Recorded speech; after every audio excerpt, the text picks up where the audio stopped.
Hi, my name is Roy Collin and welcome to the show. I've also got five podcasts: The Awakening Podcast, exposing fraud and corruption, but with solutions; the Crypto Podcast, talking about all things blockchain, NFTs, crypto; the Meditation Podcast, talking about all different types of meditation, but there's also meditations there from 1 minute to 2 hours. And the other one is the Learn Polish Podcast. So if you're interested in learning Polish, you can do that. And the other one is Speaking with Roy Collin. And I just have guests from around the world talking about either public speaking or also about their book or just general life in general. And you'll find everything on bio.link/podcaster. I'm also a podcasting coach.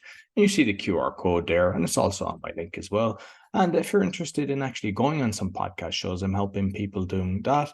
Or if you're interested in sponsorship, you can contact me. And I'd like to thank my sponsor, DanielPacker.com. He helps people with anxiety, stress, and addictions. He's got a 90% success rate, and you only pay if you're successful. So be sure to check him out, DanielPacker.com.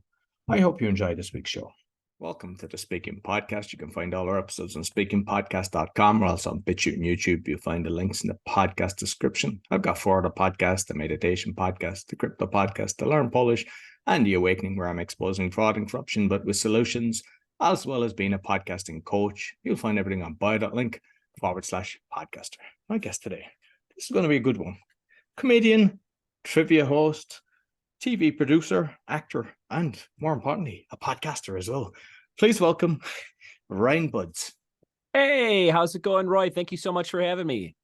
Yeah, I'm kind of looking forward to this. I mentioned the bullet points, but I suppose Ryan, you might let the listeners know a little bit more about you. Of course, yeah, man. I got to bring you on the virtual road with me. That was a great intro. You made me sound, I think, more important. Maybe I am, but thank you so much for having me today. I am a trivia host. I would say as my first bullet point in the current time of 2023. I host trivia at about 30 places on a weekly basis. I don't host them all myself, but I have about 30 weekly trivia shows that run in the United States, on the West Coast in California, and where I currently live in Johnson City, Tennessee. So I run a trivia hosting business, and I do as many shows as I can, and I employ a bunch of different hosts to kind of help me run the business. And I do a lot of corporate team building events, virtual trivia shows, in-person trivia, bingo, and game shows, and of course, nowadays, hybrid events where some people are virtual and some people are in person, maybe in a big meeting room somewhere. I've done about 10 or 12,000, somewhere in between there, trivia shows since 2010. And I started doing stand-up in 2006, and that kind of led to me being an MC. And the MC stuff kind of led to this very specific niche industry of trivia hosting.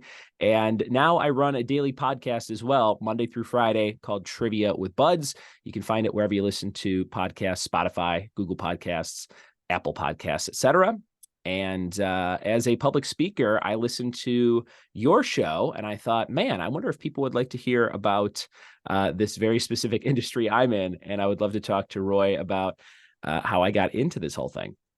Yeah, I mean, I've never seen this before. I mean, obviously, I've seen people doing trivia, but it's normally kind of somebody at certain event, but to make it a profession. But I've looked at a load of the different videos, and it's very interesting. And I mean, I look at it as a kind of a corporate thing as well, because a lot of corporations, they're always trying to engage with their employees and everything. And this is a fantastic way of actually having fun, but you do it extremely professional. I mean, this isn't just even when you're doing it hybrid version. Like, I mean, I suppose let's touch on how you're actually able to create this, because it's very well. It's like looking at a show on the television and you're able to, like, you know, I forget the thing with Harvey, that guy Harvey, and they're asking the questions, you know, like, you know, if a car crash, what kind of thing, you know, what thing can happen, and you're able to change it. Like, so I was shocked at the professionalism that you're able to do. Yeah, well, thank you so much. I will say that if you saw me hosting trivia virtually in a video, I have to give a huge shout out to the service that I use to do that, which is called CrowdPur. CrowdPur is a great piece of online software that I subscribe to on a yearly basis. And it's this huge database of trivia questions that you can pick from. They write 10 new quizzes every week, and you can kind of go through all these quizzes and go, oh, I need a round on movies for this very specific event. And you can go, ooh, I'll take this 80s movie question. I'll take this patriotic trivia question, and you kind of push them all together. And it creates this very, like you mentioned, professional looking production of what a trivia game can be virtually, in person, or as a hybrid event. And so I can host up to 5,000 players at once. And if I have 5 players or 5,000, the system works very flawlessly. And I mean, that's what you pay for with your subscription to this thing called CrowdPer. But I started using CrowdPer really early on in the virtual trivia hosting world, right when the pandemic hit. I had never done a virtual trivia show ever, like most people in the world, in March of 2020. And my whole business was booming. I had at that time, I was doing some corporate events, probably a few a month. And I was doing a lot of the weekly stuff, which pays less, but is more frequent. And we probably had, I think I had maybe 12 trivia nights at that time on a weekly basis. And I had a couple of those corporate shows a month.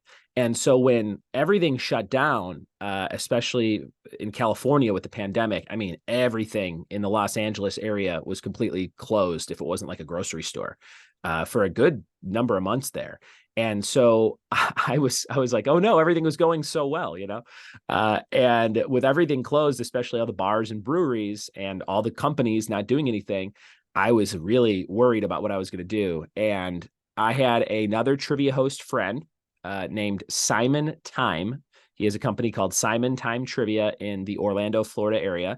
He started doing Facebook live stream trivia shows. And I had gone live on Facebook up until that point, maybe a few times. You get like 2 viewers and you're like, okay, I'm not doing this anymore. But at this time, if you went live, there was so little to do. Everybody in the world, and everybody, especially in like my area of California, they were just like looking for any kind of entertainment, any kind of anything. So I started going live in my garage with my microphone and speaker setup. I didn't even have it hooked up to the computer. I would just stand with my microphone because I saw this other guy doing it. And I would ask my trivia questions like I would do for 2 hours at a live location at a bar or a brewery.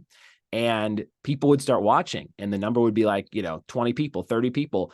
And during the height of the pandemic, at the very beginning, in that first couple of months, March, April, May, if I did like a themed trivia show like Disney or Marvel or Star Wars, we'd have like 200 or 300 live stream viewers.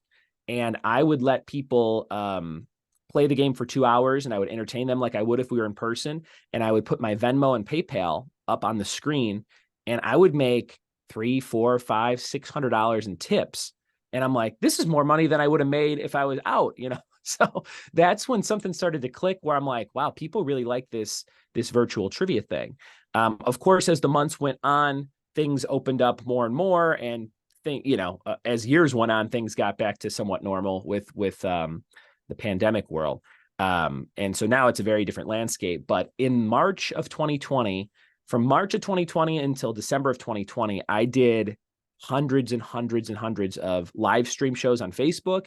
And I started from that to get hit up by a bunch of companies that were excited to entertain their employees in some way with everybody working from home. So they would say, Microsoft would reach out to me and say, hey, we found your website. We saw you do virtual trivia. How much is that to do for 60 people on a Tuesday for a little team building thing? And then that just kept steamrolling. And by December of 2020, I did 110 shows in just the month of December, 110 virtual shows that I got paid to do from 110 different companies. And I was doing 6, 7, 8 shows a day, and they're usually an hour, sometimes a half hour. But it was just like I didn't want to say no to anything because I didn't know when it was all going to stop. This faucet that was turned on for me, and nobody knew, what the ways of the world were going to be. So it was a very exciting time. It was very stressful because I felt like, as the provider in my household, I'm like, I have to keep doing these things. And I kind of actually overworked myself around that time. I just did too much. So then when January 21 hit, it kind of started to slow down a little bit. My family and I moved from the West Coast to Tennessee because we wanted to be able to afford a house. It's really tough in California to do that, even making good money with these corporate shows. So we relocated to be a little bit closer to my family and to be in a little bit nicer weather with more seasons, and to just probably more freedom as well. from what I more heard. freedom to do, more freedom to do things and less traffic and just a whole lot of reasons. But we love it. We've been here for 2.5 years, and that virtual landscape still exists. I did 3 shows this week that were virtual, but it's not like it was, in the height of the pandemic there. But I think, become, I would hope, one of the top people in the country that supplies virtual entertainment in terms of trivia, bingo, and game shows. So it's been a wild ride, and it's a lot of fun. And now we're doing a lot of stuff back in person again. So traveling to places like Bismarck, North Dakota, and Chicago, Illinois, and Orlando, Florida in the next couple of months. And so back on the road a little bit, but things are great here in Tennessee. Yeah, excellent. And I know it myself from doing the podcast, I try to limit it, but there's times where people will book it without me actually seeing the different times. And sometimes the most I've done is 5. And now I try to have at least an hour in between and maximize 3. But I mean, if you were doing 8 kinds, it is hard to keep your energy levels up, because I mean, it's you can't wing something like that. You have to be totally focused. And I'm just wondering, how did you bring your A game? Because you know you're going to lose a client if he's your 6th or 7th. How did you stay energetic?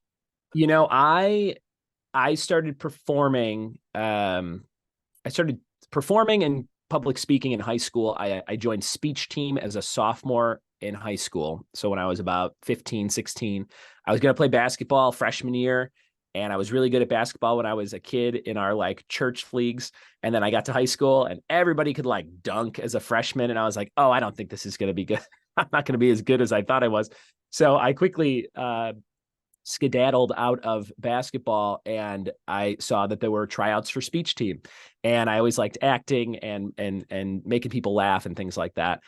So I got into speech team in high school. And I think a lot of the skills I learned in those 3 years being on speech team, I made it to the state level my senior year for an event called Humorous Interpretation, where you just have to play a bunch of characters and tell a story in an 8-minute setting in Illinois, state speech rules. Got really good at just always knowing when to bring it, I guess. There were judges for a lot of these events, so you have to kind of be on, and you have to do the show multiple times per day in these speech tournaments. Usually you do 3 rounds, and if you do really well in the 3 rounds, you qualify for the final round. So as a high school kid on a Saturday morning in the winter of Chicago, I would wear a hand-me-down suit and get to my school at 5:30 a.m. to get on the bus. And it's just like playing a sport. You have to keep, stretching and working those muscles and doing the things over and over again. So I think doing that every Saturday for 3 years kind of taught me hey, you got to perform more than once sometimes. And I think quite a bit about, I come from a family of teachers. And so both my older brothers are teachers. My sister got a teaching degree, but doesn't teach at this time. I have a lot of cousins and aunts and uncles who are teachers. And I almost was going to be a teacher before I got into sort of the entertainment world. And I think teachers have to do that every day. I mean, if you're a good teacher, you have to, I think about when I would have those busy days with the pandemic times, I was like, my brothers have to do this every day. They have to teach 6 periods out of 8 periods probably a day. And then they have 1 off for lunch and 1 planning period, something like that. I'm like, that's a lot of being on. And, it's a little bit different. You're handing out stuff. Maybe you're not talking for the entire 45 minutes or an hour, but I thought about that quite a bit. And so I drank a lot of, my go-to drink is iced tea and lemonade, an Arnold Palmer, as they call it. I've been drinking those every morning for probably the last 15 years. I don't like coffee, so I'm not a big coffee guy, but I would start every one of those busy days with at least 1 or 2 of those. But there were a lot of times where the shows were out back to back to back. So I'd get done at, 55 minutes after the hour and say, all right, thanks so much for having me. Run, hit the bathroom, grab another iced tea, sit back down. Hey, what's up? And then pretend like it's the first show of the day. You always have to pretend like you're doing the first show of the day, and they're the most important people you've ever met in your life, even if you're on the 8th batch of very similar looking people on Zoom that are like, what are we doing? Why are we here? So finding that will to keep it going during the busy days is definitely a learned skill from years of just scratching that itch, I think.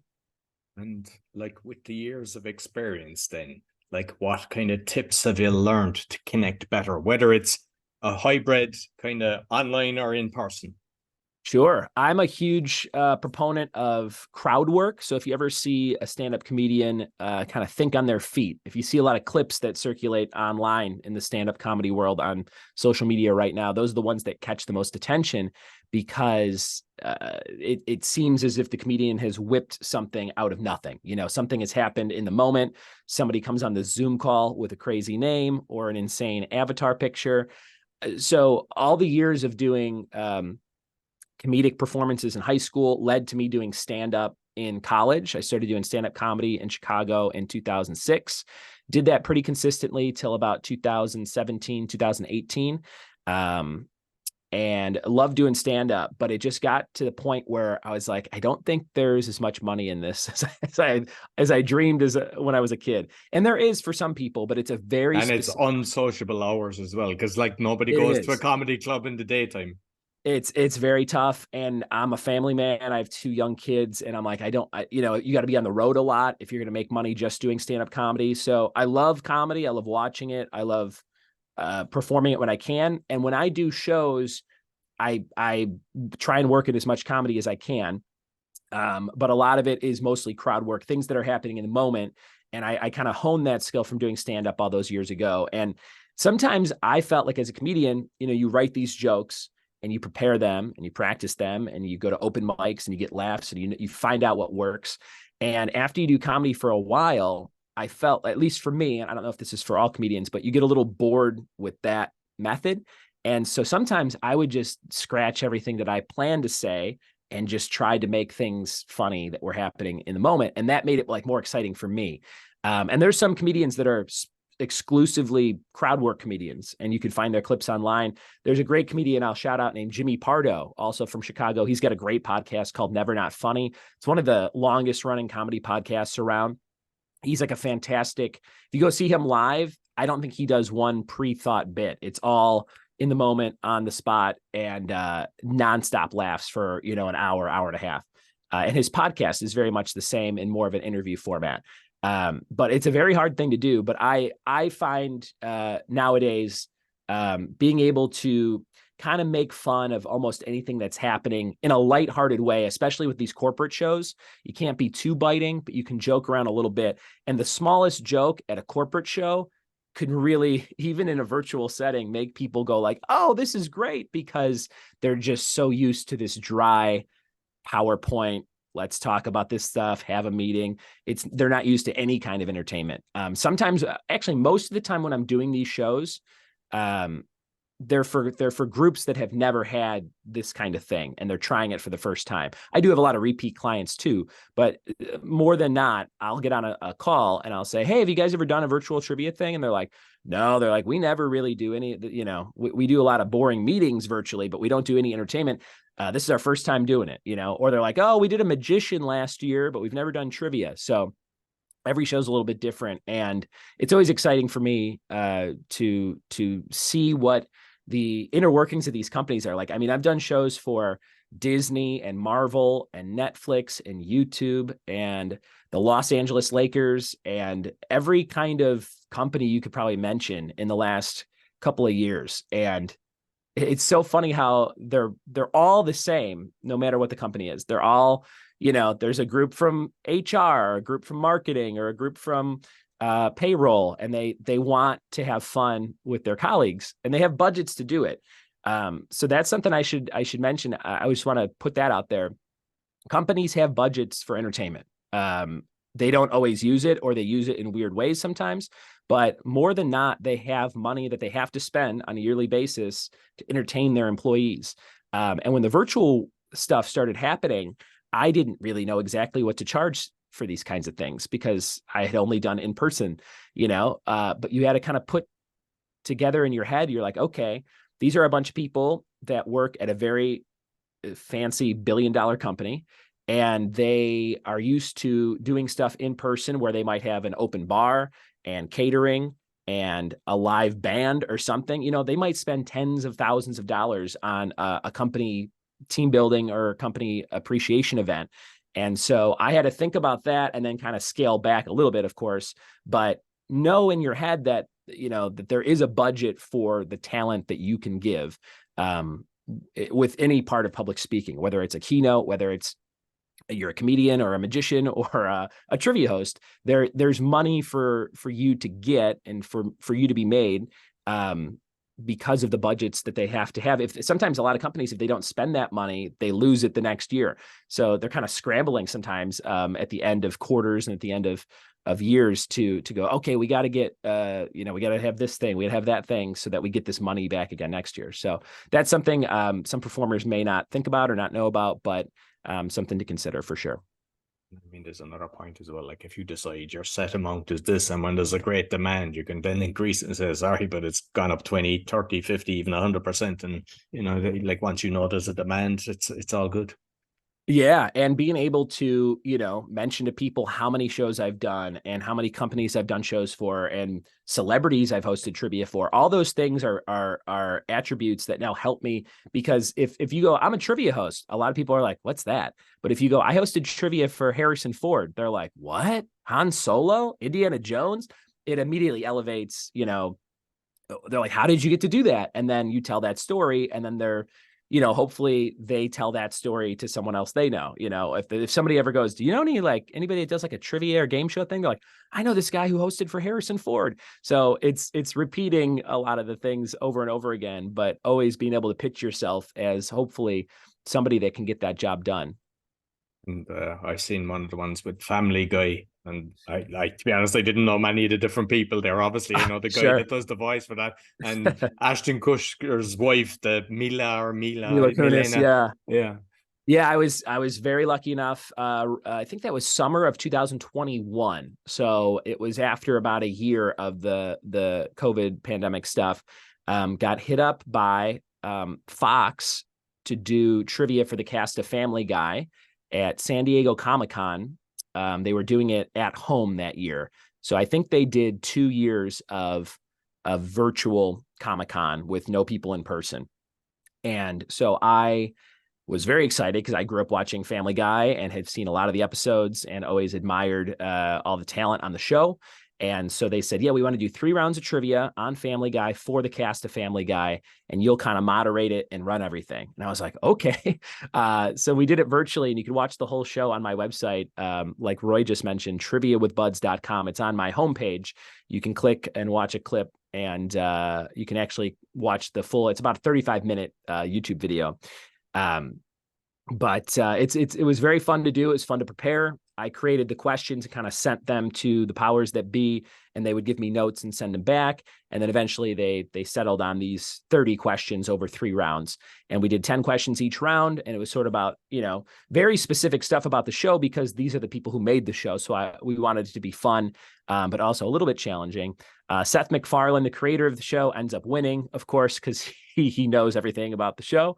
But there were a few stumpers in there, and they kept making fun of Mila Kunis for not getting a lot of the questions right, because she's like, I don't remember any of this stuff. But there's a lot of fun moments you can watch in that video.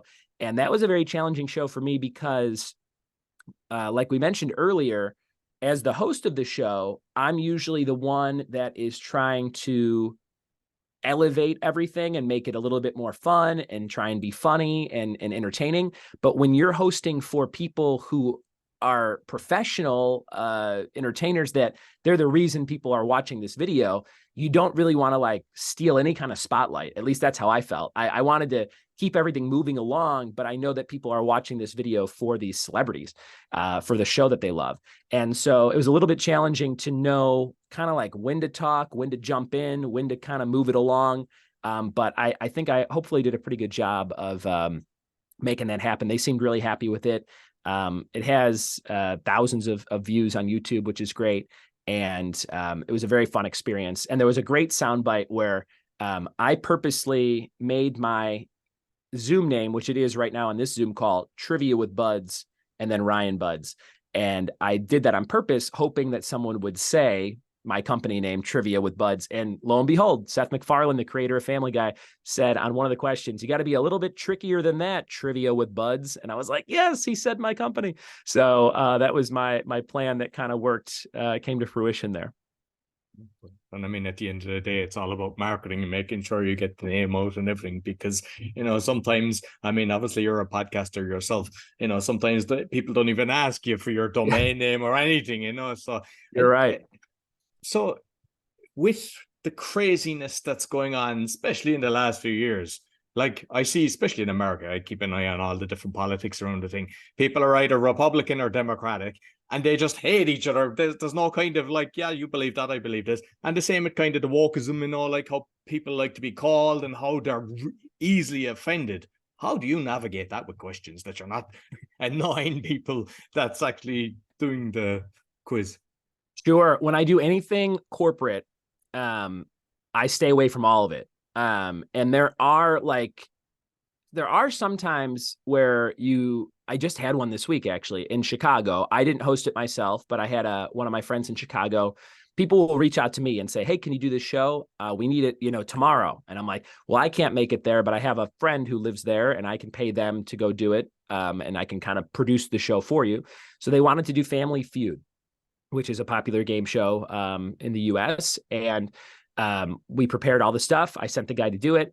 But they wanted to include their own questions. And the questions they included were so raunchy, like way raunchier than the show. But they were all specific jokes about their employees and very personal, like, hey, which one of these people would most likely get caught cheating on their wife? Like stuff like very like, whoa, this is sort of like blue for the corporate world.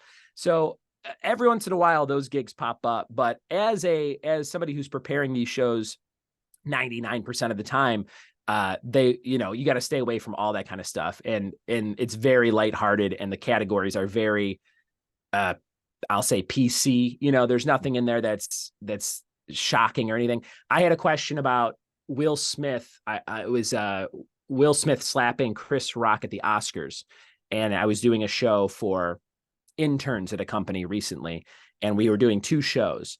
And the first show went great. Everything was fine. But the person who booked me said, can you take out that question about Will Smith slapping someone? And I was like, sure. In my head, I'm like, why? He did it. It's not like I made that up or something. And it was a pretty worldwide known thing.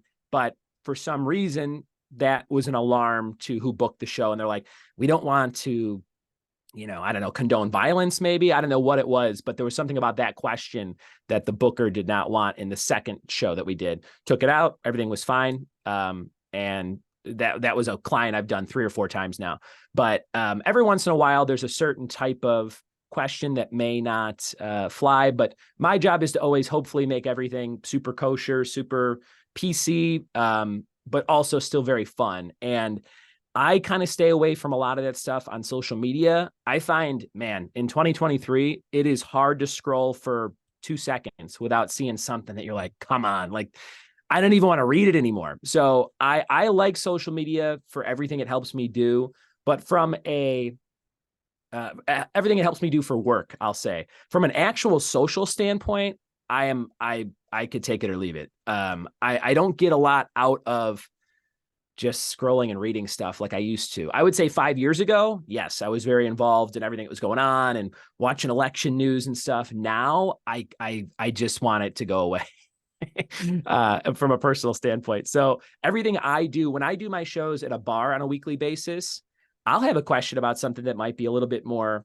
Republican or a little bit more Democratic or somewhere in between. I do shows in Tennessee where like drag shows are banned for the most part. I like to toy around with that a little bit and have a question about RuPaul's Drag Race or something. And I do that almost as a social experiment for myself where I'll be like, let's see who doesn't like this question, So, and in the bar setting, you can mess around with that a little bit more. I wouldn't typically do that in the corporate setting. But I think keeping it fresh, keeping it fun, keeping it relative to what is going on in the world. So if somebody, if something major is happening, I will have a trivia question about it to try and get people excited or talking in some way. Or if I can create a social media graphic based on a certain question that I think will engage people to make them go, ooh, or, comment on it, or maybe check out the show. Of course, I'll do that. Yeah. But, trying to stay woke or unwoke or any version of that is, I think, impossible to do Also futile. I think it leads to nothing. And I think by the time you figure out how to be what you think you're supposed to be, then the script changes again and you have to figure it all out over again. So that's my take on all that, I guess. Brilliant. And like, I'm not sure about online. Do you have any kind of issues with people that are maybe drunk, but definitely in the bar setting? There's always somebody. How do you deal with the person that's a drunk and this is just ruining it for everybody else? Sure. It's, you know what? I don't know if I can't imagine that I command some sort of presence that lets people go like, oh, don't mess with this guy. I think I look like a guy you would mess with.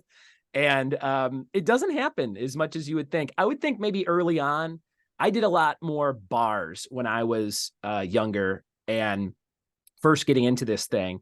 I would do a lot of bar trivia. And most of the places I do now are breweries. And a lot of people don't realize that breweries, I don't know if it's like this in the UK, but in the US, a lot of breweries are sort of like family friendly. You know, it's almost like a brewery is usually owned by a family. And it might be somebody my age that has kids that are running around the brewery while they're making beer. You know what I mean? And breweries usually have an outdoor element, you know, where they have lawn games and things to do. And I bring my kids to work with me sometimes. They're 5 and 8. They'll help me pass out answer sheets or collect raffle tickets and things like that. And the settings we're in, it is a bar that you can drink in, but usually it's a restaurant as well. And usually breweries are much more of a family setting. And at those types of places, it's very rare where I see somebody really drunk or really like belligerent, you know? I mean, it can happen. And if the people start yelling out answers or the people that are really drunk or sort of abusing what trivia night is, they're not even really playing trivia. They're not regulars. A lot of trivia nights week to week are almost the same people. It's the same batch of 10 teams, you know, the same 40 people that come every Tuesday at 7:00. And that's their thing they do. They make it part of their weekly routine, almost like going to the gym or something.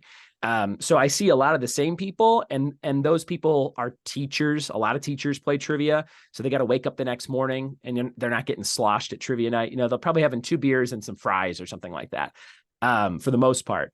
But there are people, when people are super drunk and yelling stuff out, they're usually not even playing trivia and they're gone before the game's half over. So it's more of like a nuisance for a little bit. Sometimes I'll say something, you know, sort of like a crowd work kind of joke on the spot about the person yelling stuff out. And sometimes that shuts them up and they don't say anything else. And sometimes they don't even realize I'm talking to them because they're so drunk. So it's less of a problem than you would imagine. That is the number one thing I get asked as a trivia host, though.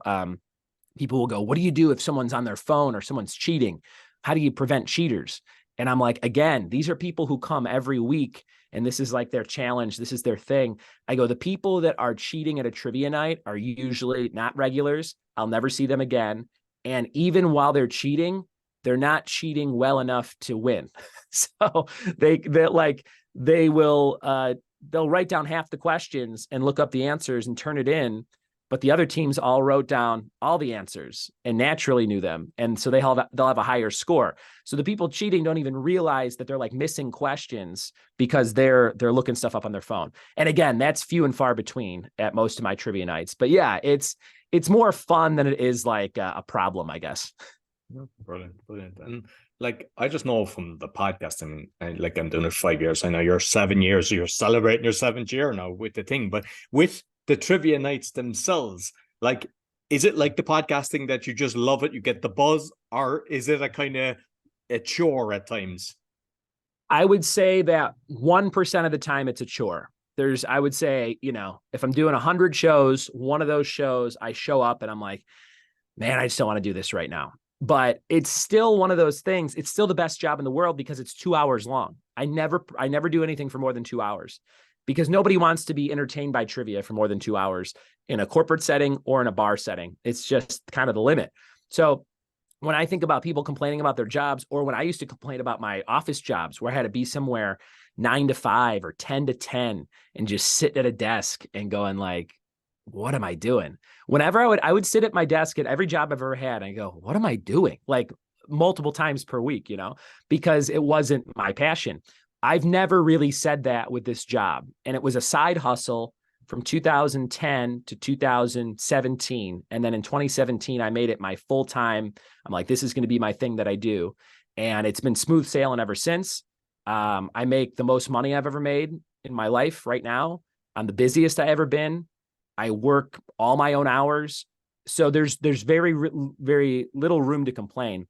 But there is still once in a while where it's just a certain night. Maybe I don't feel well. Maybe I'm not excited about the questions or something.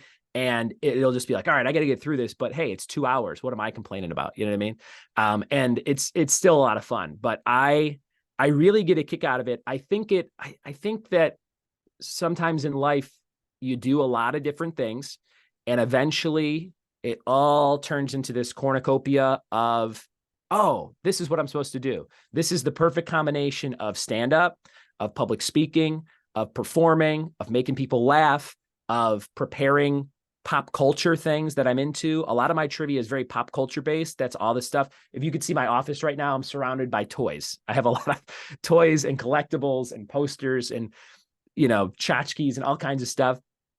So when I'm sitting coming up with trivia questions, I'm like, ooh, Seinfeld, because I have like a Seinfeld figure up here. And then I think of a Seinfeld question and whatever.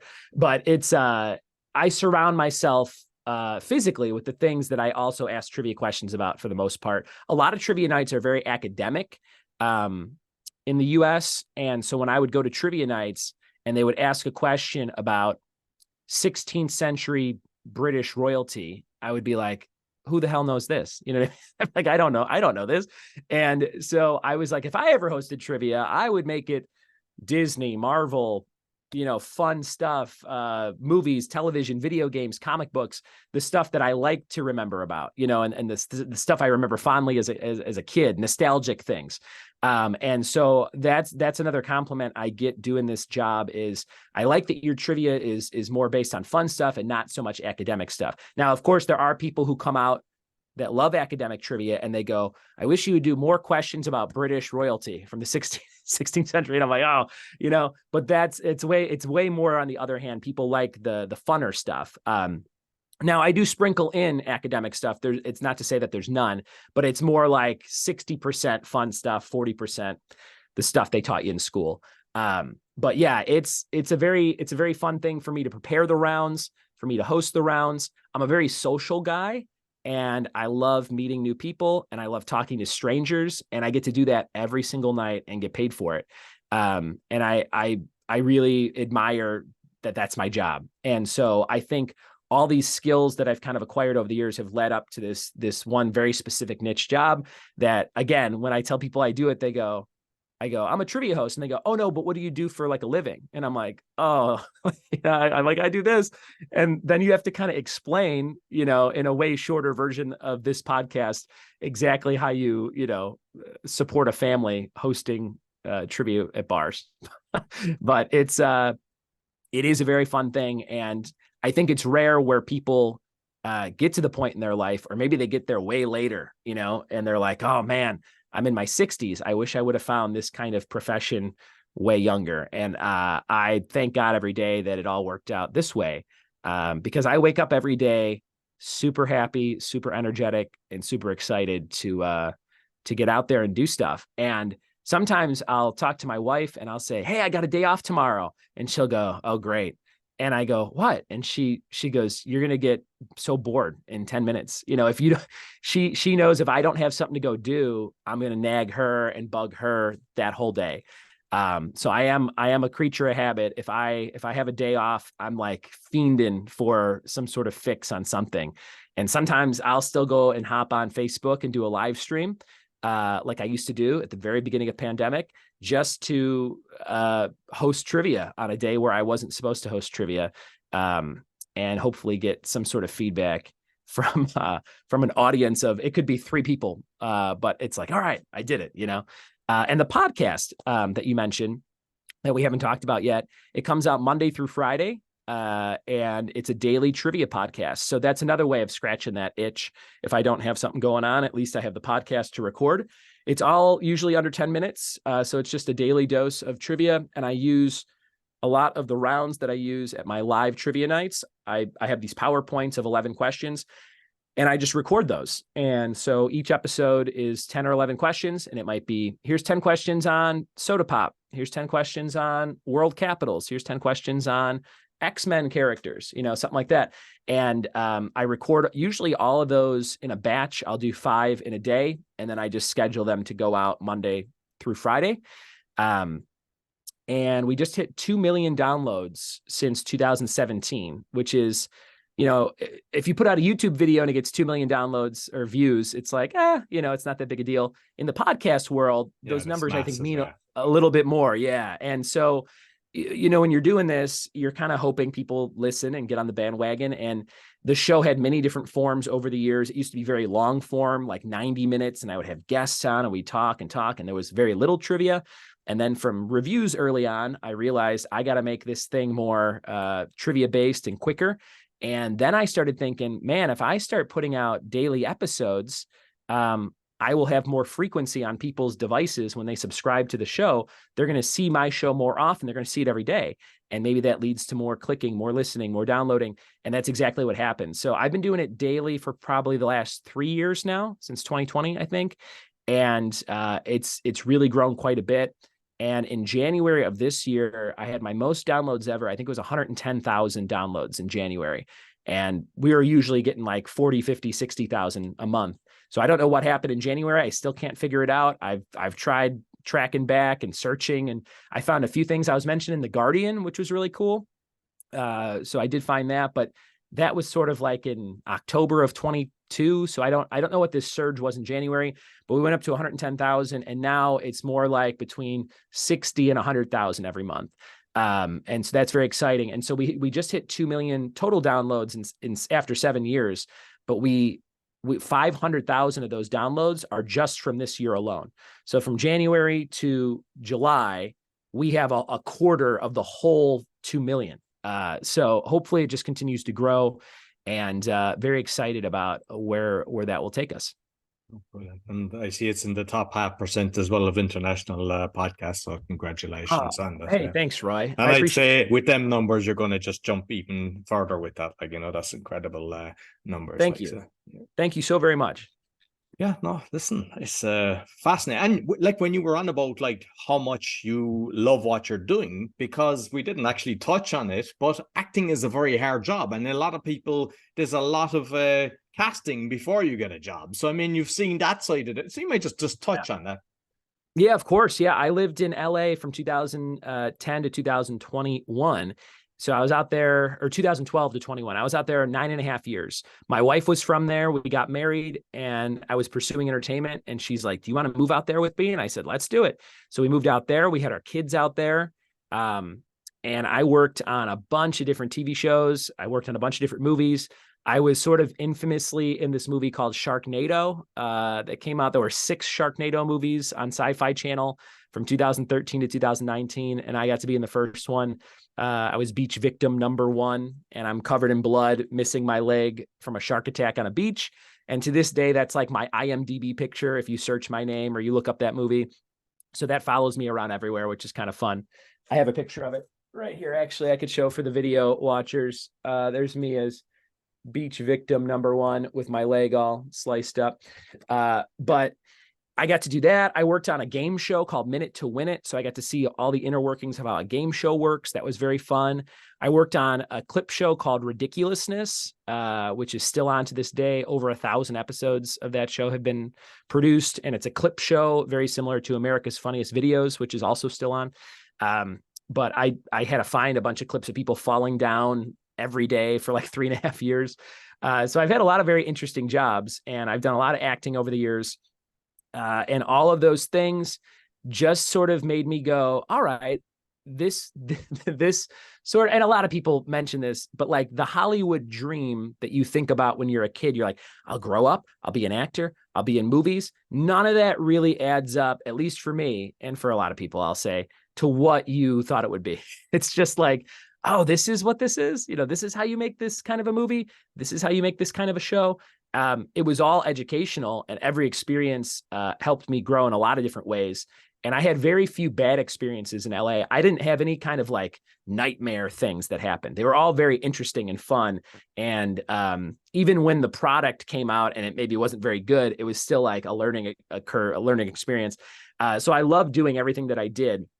But I did kind of get enough of it, I feel like, in 10 years. And that was a big reason we moved to Tennessee from Los Angeles. We got to the point where I'm like, I don't think there's anything out here that I'm going to be missing out on. I don't think that like if we move somewhere, I'm going to be like, oh, but I didn't get to do, thing X. I feel like I got to do everything I wanted to do with comedy out there, with acting, with working on TV shows. Something I did really learn was I wanted to be a television sitcom writer. Like I wanted to write comedies. That was a big reason of moving out there. I'm like, I want to get into the writing world. And I got to see what that was like. And the whole process and the whole thing was just not at all what I imagined, more than anything else. Acting, it was kind of what I imagined it would be like, but like the writing world and seeing writers' rooms, and it almost had like a scary effect where I was like, ooh, I don't want to do that at all. And sometimes that happens. You got to try a million different things, and you kind of get in the pit where those things are happening, and then go, oh, this is maybe not for me. But you don't know that until you go and do it. So all those experiences over the years, they just kind of, again, led me down this weird funnel to what I do now with the trivia stuff. But the number one thing I got from everything is that I love 100% being in control of everything that's happening. I love that people hit me up on my website. I work for a few agencies that help me get gigs and stuff, but for the most part, everything comes to me and then I get to decide what happens. And all the trivia nights that run under my banner, Trivia with Buds in California, all the hosts that I use, I'm at the top of it in terms of like, I got to make sure people show up and they do their jobs and people have a good time.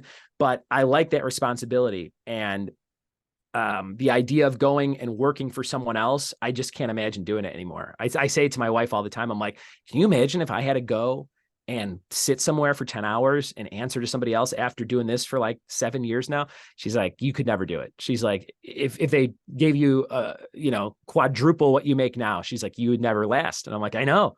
And another huge part of that to kind of close out, I think, is I get to see my kids grow up every single day.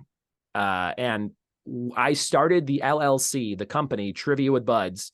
It's called With Buds Productions. So it's a little bit more broad. So I could do more than just trivia. But I started that company the day my son was born. So I had a daughter. She turned 3. And I was so busy with the day job and with doing this trivia stuff at night that I only saw her on the weekends. It was like I was co-parenting with my wife because I was just so busy. And she got to be about 3 and my son was born. And I talked to her and I said, I can't do that again. And we gotta switch this whole thing up. And I go, I think I'm going to do this trivia thing full time. And she goes, I support that. You'll make it work. And so that it's been smooth sailing ever since, because I've seen them every single day, minus a few when I was traveling and stuff. His whole life and her whole life that she can really remember from 3 on. And she's going on 9 and he's going on 6 this November. So that is the biggest part of all of it. The income, the career, the business, all that stuff's great. But the idea that I get to see my kids every day and hang out with them and wake up with them and take them to school and pick them up from school, all those things I get to do are the most invaluable part of the whole thing. And coming from a family where I was youngest of 5 and my dad was an iron worker and he worked 6 or 7 days a week. And when he would come home, he didn't even want to see anybody. He was so tired. It's a very different world. And I didn't connect with my dad until I was an adult, until I was about 18. And we didn't have a bad relationship. He was just so busy. And I was the last kid of 5 and I was way younger than my older siblings. And so I saw that. And that was a big reason too, where I'm like, if I have kids, I need to make sure that I am with them as much as I can, but also still able to support them. And this whole world of trivia hosting is the ultimate way to do that. And I'm very grateful for that every day. Brilliant. Just finally, because I mean, with your massive downloads and just kind of promoting yourself, I always like to ask my guests about the social media, what they think works. I mean, nobody really wants to be doing it because it's a time suck. I don't know, do you outsource it? But what do you think serves you best in social media? Social media for me as a trivia host is posting clips of the podcast. So I basically will, once my podcast is up, I do a little screen record on my iPhone. So it's a vertical video. I record the audio playing for 15 seconds, maybe a couple questions, something like that. And then I'll post on Instagram the link to the podcast specifically. So if someone's on Instagram and they go to stories and they click on it, they might hear a question about something that they're interested in. And it's like, hey, if you knew that answer, listen to the whole thing. And then they click on the link and then hopefully they subscribe or check out the show. I do a lot of little clips like that. Mostly Instagram. Instagram and Facebook are my two social media babies, I guess. I have a TikTok. I haven't utilized it in the way that I know that I should. I never really got into Snapchat because I loved Instagram so much. And plus you build up these followings, okay, I have 3,000 followers on Instagram.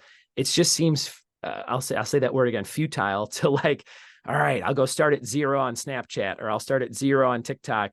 That's sort of a lazy way of thinking about it. You gotta try everything. And you gotta be consistent, of course, and you gotta do it over and over again, to see results. But Instagram and Facebook for trivia, usually I have venues that I do, like the bars and stuff. They will make Facebook events and they'll make my business page, Trivia with Buds, a co-host. So everybody that likes both of us on Facebook will see those events and I post in there. And Facebook works really well. Facebook groups work really well for people. I had a pandemic trivia players Facebook group and posted in there. And that's where everyone saw the live stream feeds during that time. And I still interact with those people from time to time on there. But yeah, Twitter, of course, is sort of in a weird turmoil state, right? I think it's called X as we talk right now. Yeah. It's X. So I did mess around with Threads, the new Instagram version of Twitter, and posted on there for the first 2 weeks, I think. But then I forgot about it. I just forgot that it even existed. So I would say, just trying a little bit of everything always. I'm not against any kind of social media. It's just, you got to kind of pick a few and stay in the lane, I think, for consistency. And it's very hard to do all of them. I should hire somebody. I should hire a young college kid that I used to be. I should hire somebody like I used to be very excited about posting stuff and make them do it. I think that might work out for me. No, perfect. Excellent advice. So Ryan, thoroughly enjoyed the conversation. You might let people know how they can get in contact with you. Of course, yeah. The hub for everything is triviawithbuds.com, and that's BUDDS. So it's like flower buds with an extra D, triviawithbuds.com. You can also find me on social media at Ryan Buds, RYANBUDDS, on just about everything, and Trivia with Buds on Facebook. The podcast is called Trivia with Buds, but you can search trivia on pretty much any podcasting app and just find it from the search results. It usually comes up somewhere in that first page, Trivia with Buds. The logo for the show right now is me dressed as Ted Lasso, because I got to host trivia for the cast of Ted Lasso. Apple flew me out to LA a couple months back in May, and I got to meet Roy Kent and Jason Sudeikis, who plays Ted Lasso, and it was a very, very cool experience. So I had a friend draw me as sort of a caricature of Ted Lasso. So look for that on your favorite podcasting app. And Roy, what a treat to be on your show. I think it is such a tool people should use and listen to on a weekly basis to get these tips and to meet these different kinds of speakers. I love it, and very grateful to be a part of it. Thank you very much. And Ryan, I'll make sure that I put all the links, including your podcast, on both the audio and the video. So, and one last thing, if anybody ever needs help with getting started in this world, I'm happy to help you free of charge anytime. Send me an email, ryanbuds@gmail.com. Hey, how do I host trivia? How do I get this going? How can I get into this world? I'm 100% happy to help you with anything that you need help with. ryanbuds@gmail.com. Brilliant. Okay, perfect. Yeah. So that's all for the Speaking Podcast. You'll find all our episodes on speakingpodcast.com. As mentioned, we're on BitChute and YouTube. And be sure to find my other 4 podcasts along with my coaching bio.link/podcaster. Sure to give us a thumbs up, 5-star rating, share with your friends. And also make sure when you go into Ryan's podcast that you give him a 5-star rating and a nice review, and subscribe as well. It all helps. I mean, if he got 500,000 in the last 6 months, let's try to get him a couple of million this year. Until next week, take care.